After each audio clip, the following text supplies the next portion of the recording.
আসসালামু আলাইকুম রহমতুল্লাহ। আপনারা অনেকে সস্তায় যখন ওয়েব হোস্টিং এর প্যাকেজগুলো দেখেন, বিভিন্ন হোস্টিং কোম্পানি আপনাকে অফার করতেছে, খুবই লোভনীয় অফারগুলো আপনার সামনে আসতেছে। আপনি দেখতে পাচ্ছেন যে 500 টাকায় হোস্টিং, 700 টাকা হোস্টিং, 1000 টাকা এক বছরে 5 জিবি হোস্টিং, 10 জিবি হোস্টিং, এই ধরনের লোভনীয় অফারগুলো যখন আপনি দেখেন, এটা আপনাকে বুঝতে হবে যেহেতু আপনি অনলাইনে বিজনেস করবেন বা আপনার ওয়েবসাইট ডেভেলপমেন্ট করতে হবে, এর জন্য আপনার একটা হোস্টিং দরকার। তার মানে you are a technical guy. So আপনাকে এটা বুঝতে হবে। আপনি ফুললি টেকনিক্যাল গাই না হলেও, যেহেতু আপনি একটা ওয়েবসাইট ওন করবেন, ওয়েবসাইট আপনি অপারেট করবেন, আপনাকে কিছুটা হলেও এই বিষয়টিকে জানতে হবে। আপনি যখন দেখছেন যে এত বেশি সস্তায় আপনাকে ওয়েব হোস্টিং অফার করতেছে, তার মানে আপনাকে এখানে নিশ্চিত হতে হবে ওই ওয়েব হোস্টিং প্যাকেজগুলোতে আসলে তারা আপনাকে কি কি অফার করতেছে, কেমন কোয়ালিটির ওয়েব হোস্টিং তারা অফার করতেছে। আপনি সবসময় সতর্ক থাকবেন আপনি যে ওয়েবসাইটের হোস্টিং প্যাকেজটি নিচ্ছেন সেই প্রতিষ্ঠানটি আসলে রিলায়েবল কিনা। তাদের কাস্টমার ফিডব্যাকগুলো আপনি একটু জানার চেষ্টা করবেন, তাদের ফেসবুক পেজে রিভিউগুলো আপনি দেখবেন। পাশাপাশি এটাও নিশ্চিত হওয়ার চেষ্টা করবেন গুগলে সার্চ করলে তাদের ওয়েবসাইটের পেজগুলো আসতেছে কিনা ঠিকঠাক, তাদের অনলাইন প্রেজেন্স কেমন, তারা ভিডিও প্রমোশন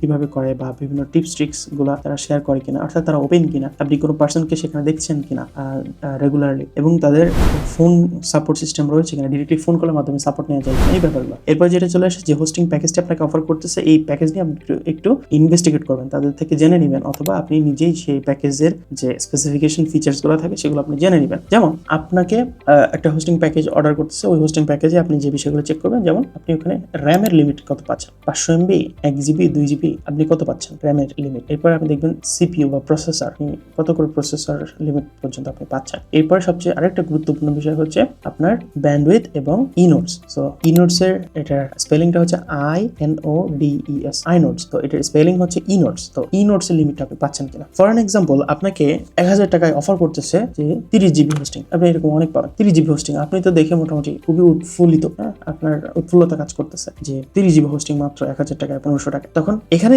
যে টুইস্টটা তারা খেলে যে এই ইনোডস বলে একটা জিনিস আছে। এই ইনোডস মূলত আপনার একটা ওয়েবসাইটের ফাইল ম্যানেজার মধ্যে, আপনার ওয়েবসাইট যখন আপনি তৈরি করবেন, সেট আপ করবেন, সেটার মধ্যে প্রত্যেকটা ফাইল, ফোল্ডার, এমনকি ইচ অ্যান্ড এভরি ডেটাবেসের এন্ট্রি পর্যন্ত যতগুলো কাউন্ট হবে প্রত্যেকটা একটা ইনোড। সাপোজ আপনার ওয়েবসাইটে আপনি একটা ইমেজ আপলোড করলেন, এটাকে ইনোড 1 হিসাবে কাউন্ট করা হবে। 5টা ইমেজ আপলোড করলে 5টা ভিডিও আপলোড করলে 5টা ইনোড হিসাবে কাউন্ট হবে। এছাড়াও যদি আপনি একটা এমটি ফোল্ডারও ক্রিয়েট করেন আপনার ওয়েবসাইটের ফাইল ম্যানেজার মধ্যে, সেটাও একটা ইনোড হিসাবে কাউন্ট হবে। এখন আপনি চিন্তা করেন, যখন আপনার কোনো একজন কাস্টমার অর্ডার করতেছে, একটা অর্ডার করা অথবা যে কোনো ধরনের ইন্টারাকশন, একটা কন্ট্যাক্ট ফর্ম ফিল আপ করতেছে আপনার ওয়েবসাইটে এসে, যে কিছু হোক না কেন, প্রত্যেকটা ইচ অ্যান্ড এভরি ইন্টারাকশনের ফলে আপনার ওয়েবসাইটে কিন্তু ই নোডের লিমিট শেষ হচ্ছে, ক্রিয়েট হচ্ছে। এখন এই ই নোডের লিমিট তারা করে দেয় 2 লাখ 3 লাখ পর্যন্ত লিমিট করে দেয়। আপনি একটা e commerce website Woodmart theme দিয়েও যদি তৈরি করেন, আপনি দেখবেন ওখানে মোটামুটি 50 থেকে 60,000 ই নোড অলমোস্ট শেষ। তার মানে আপনার ওয়েবসাইট 30 GB হোস্টিং আপনাকে তারা 1000 টাকায় বা 1500 টাকায় অফার করলেও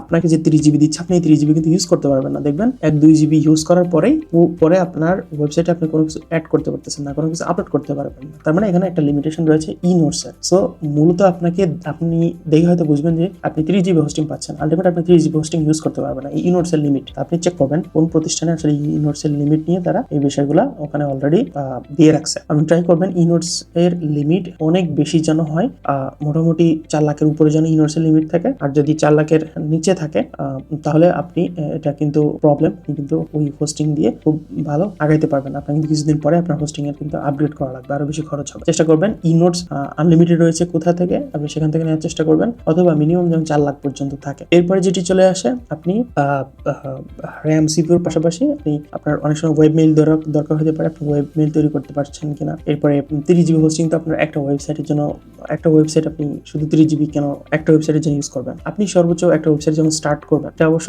ইউজেসের উপর নির্ভর করে, তবে অ্যাজ ইউজুয়াল আমরা যেগুলো কাস্টমারদের দেখেছি, একটা ই কমার্স ওয়েবসাইট রান করলে আসলে 5 GB 10 GB তে মোর দেন না, তাই না? সেক্ষেত্রে যখন আপনার আরো 20 GB এখানে অ্যাভেলেবল আছে 30 GB মধ্যে, 10 GB ইউজ করলেও ওই 20 GB তে কিন্তু আপনি অন্য একটা দুটো ওয়েবসাইট, ছোটখাটো ওয়েবসাইট আপনি এখানে রাখতে পারেন। এখন আপনি ব্যাপারটা দেখবেন যে একটা হোস্টিং কিনলে ওই হোস্টিং এর মধ্যে আরো 2-4টা ওয়েবসাইট বা আরো একাধিক ওয়েবসাইট আপনি কিন্তু চাইলে হোস্ট করতে পারবেন। সেই অপরচুনিটি, সেই অপশনটি সেখানে রয়েছে কিনা। এভাবে বেশ কয়েকটি প্যারামিটার রয়েছে যেটি আমি আপনাকে বললাম। এই যে একাধিক ওয়েবসাইট হোস্ট করা যায় কিনা, এটাকে বলা হয় হচ্ছে অ্যাড অন ডোমেন। সো আপনার ওখানে অ্যাড অন ডোমেন রয়েছে, আপনি কয়টা ওয়েবসাইট আপনি ওয়েব হোস্টিং দিয়ে তৈরি করতে পারবেন, এই ব্যাপারটা আপনাকে জানতে হবে। এরপরে আপনার র্যাম এর লিমিট, সিপিইউ, এটা আপনাকে জানতে হবে, এবং সবচেয়ে মোস্ট ইম্পর্টেন্ট ইনোডস এর লিমিট রয়েছে কিনা সেটা আপনাকে জানতে হবে। ব্যান্ডউইথ আপনি কেমন পাচ্ছেন এটাও আপনাকে জানতে হবে।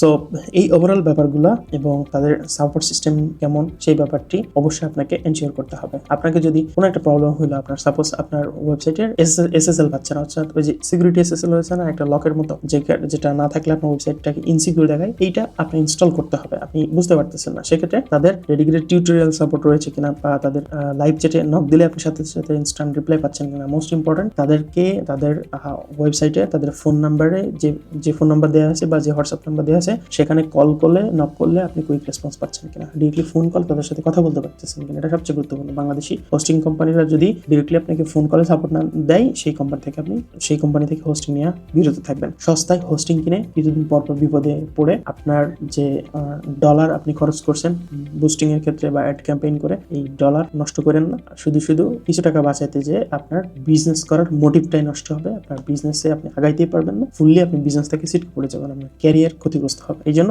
ওয়েবসাইট, বিশেষ করে ই-কমার্স ওয়েবসাইট বিল্ড করার ক্ষেত্রে আপনাকে অবশ্যই বেস্ট হোস্টিংটি চুজ করতে হবে। 1500 টাকা 2000 টাকায় ভালো মানের একটা হোস্টিং নিতে গেলেও আপনাকে অনেক বিষয় যাচাই বাছাই করে দেখতে হবে। সেখানে কেউ যদি 700-800 টাকায় আপনাকে বছরে হোস্টিং 5 GB 10 GB অফার করে, এটা অনেক বেশি অ্যালার্মিং। আপনি এই ব্যাপারগুলো নিয়ে অনেক বেশি সতর্ক থাকবেন। কিছুদিন পর এমন হয় না যে হোস্টিং কোম্পানিও গায়েব, আপনার যে ওয়েবসাইট নিয়েছিলেন সেই ওয়েবসাইটও গায়েব, এরকম যেন না হয়। সো দেখা হবে অন্য কোনো ভিডিওতে, সে পর্যন্ত সবাই ভালো থাকুন। আর আপনি যদি রিলায়েবল প্রতিষ্ঠান খুঁজেন ওয়েব হোস্টিং এর জন্য, বেস্ট বাজেট, বেস্ট কনফিগারেশন, এই নোটস এর ঝামেলা এগুলো ছাড়াই, এবং ট্রান্সপারেন্ট, কোনো হিডেন চার্জ নেই, যদি ফোন কল হোয়াটসঅ্যাপের মাধ্যমে সাপোর্ট নিতে পারবেন, তাহলে আপনি ফ্লেক্সহোস্টকে কনসিডার রাখতে পারেন। আমি ভিডিও কমেন্ট বক্সে ফ্লেক্সহোস্টের লিঙ্ক দিয়ে দিব, এই ফ্লেক্সহোস্ট থেকে তাদের কম্পারিজন যে প্রাইসিং রয়েছে ওয়েব হোস্টিং সেগুলো দেখতে পারেন। তবে এটা ইম্পর্টেন্ট, সবসময় মাথায় রাখবেন সস্তা দুরবস্থা হয়, এই জন্য আপনাকে মিনিমাম একটা বাজেট রাখতেই হবে বেটার সার্ভিস পাওয়ার জন্য। টেক কেয়ার, আসসালামু আলাইকুম।